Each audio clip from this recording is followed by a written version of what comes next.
Vendredi, on s'est pris une blinde de leaks à n'en plus finir. Je sais pas quel stagiaire de Ravensburger a fait fuiter tout ça, mais il s'est fait plaisir. Je vous jure, j'étais là avec mon téléphone à essayer de faire mes stories pour communiquer les nouvelles cartes. J'y arrivais même pas, tellement qu'il y avait de leaks à la minute. Et du coup, ouais, il y a une carte de ces leaks que j'attendais avec impatience. Et on va en parler justement aujourd'hui. Il s'agit de mon cher ami Cusco. Oh lui. Mais avant d'en parler, je vais vous expliquer pourquoi en fait je l'attendais. Au tout début, quand je m'étais renseigné sur leur canal, j'étais tombé sur une série de photos justement pour expliquer un peu toutes les couleurs.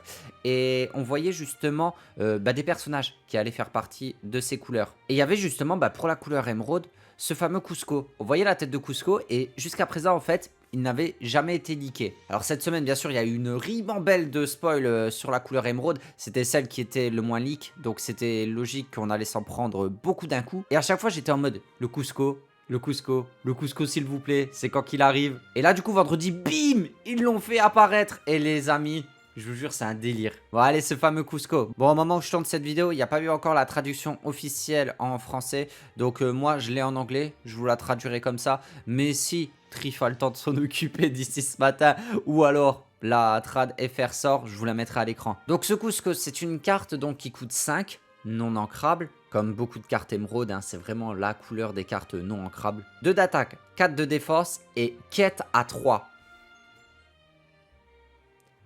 Pas 1, pas 2, 3 les amis, 3. Là ça commence à causer, le frérot il fait beaucoup mal. Et avec tout ça, il a ward, hors d'atteinte. Les adversaires ne peuvent pas choisir ce personnage hormis pour un défi. Donc lui tu vas même pas pouvoir lui mettre une carte action pour essayer de le gérer. Il faudra vraiment que tu ailles le chercher au combat. Et bien sûr avec ça, c'est pas fini. Il a bien sûr son autre effet. Si ce personnage est défié et banni, bannissez le personnage qui l'a défié. Donc c'est le même délire que le chat de chez Shire. Et là, vous voyez la fourberie? Est-ce que vous la voyez ou pas? Parce que ce personnage dit que du coup, tu peux pas le choisir excepté pour un combat. Mais si tu le détruis, eh ben, tu détruis le personnage qui l'a combattu. La fourberie à son maximum. Et bien sûr que tu vas avoir envie de l'envoyer au cimetière, lui. Parce qu'il quête à 3. Tu vas pas laisser un personnage qui quête à 3 sur le terrain. Donc forcément que tu vas aller le chercher. C'est incroyable. La fourberie, elle est incroyable là-dessus sur cette carte. Et en plus de ça, ben, il a 4 de points de vie.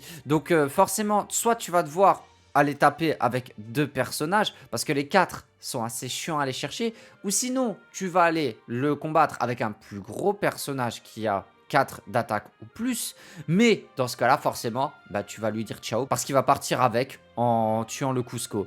C'est incroyable. J'aime trop cette carte parce qu'elle est tellement fourbe en fait. Mais ça va un peu avec justement le personnage de Cusco. Parce que là on le voit, c'est vraiment le Cusco du début en fait. Mais par contre, c'est une carte qui coûte 5. Et vous savez ce que ça veut dire? Cusco, bon chanteur à 5. Bon, pour l'instant, il n'y a pas tellement de chansons en émeraude, mais bien sûr, dans les autres couleurs, il y a de très très bonnes chansons pour 5. Vous voyez ce que je veux dire, hein? Il y a des très très bonnes chansons. Donc franchement, cette carte, elle est incroyable. Et je l'aime beaucoup. Et franchement, moi, je vais la jouer. Dites-moi ce que vous en pensez, mais la carte, vraiment, je la trouve tellement complète, tellement fourbe et tellement... Je sais pas, j'ai un gros coup de cœur sur cette carte. Dites-moi ce que vous en pensez les amis, est-ce que vous allez la jouer ou pas? En tout cas, très gros coup de cœur pour moi et j'espère qu'on va encore avoir d'autres cartes de Cusco qui vont arriver dans le chapitre 1. Même si à l'heure d'aujourd'hui, hein, il reste plus vraiment beaucoup de cartes, une cinquantaine, même pas. En tout cas, nous on se donne rendez-vous la semaine prochaine pour de nouvelles vidéos. D'ici là, prenez soin de vous. C'était Obscurity. Ciao les gens.